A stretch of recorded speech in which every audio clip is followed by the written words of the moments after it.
Hello' everyone, কি খবৰ? ভালনে আপোনালোকৰ? আজি আমি দেওপানী মন্দিৰ আহিলোঁ। এয়া মন্দিৰৰ শৰাইখন সজাই কৰি ল'লোঁ। ইয়াত শৰাই সজোৱা ব্যৱস্থা আছে, বহুত লাইন পাতিব লাগে, সেইবাবে নিজেই সজাই ল'লোঁ।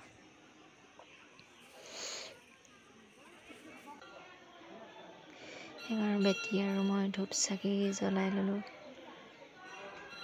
প্ৰত্যেক বছৰে জানুৱাৰী মাহত আমাৰ বেটীৰ বাৰ্থডে মন্দিৰলৈ আহি শৰাই এভাগ দিওঁ, কিন্তু এইবাৰ আহিব নোৱাৰিলোঁ, অলপ অসুবিধা হ'ল। সেইবাবে আজি আহি শৰাই এখন দিলোঁহি।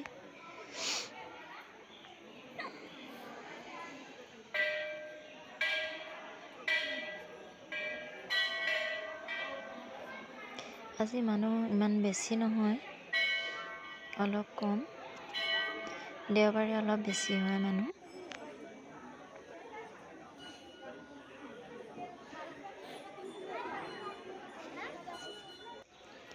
মন্দিৰৰ পৰা ওলাই আহি ছাগলীকেইটাক কল আপেল দিলোঁ।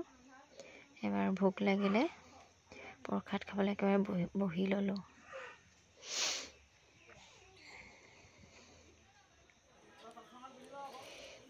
এতিয়া খোৱাত ব্যস্ত। এয়া প্ৰসাদ খাই আছোঁ।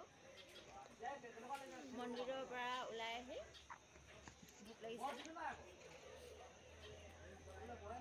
খেজুৰ খাবা? খেজুৰ লোৱা।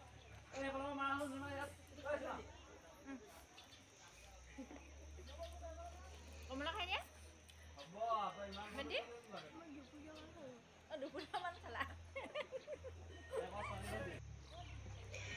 এতিয়া খাই কৰি ঘৰলৈ বুলি ওলালোঁ। আজিলৈ বাই বাই।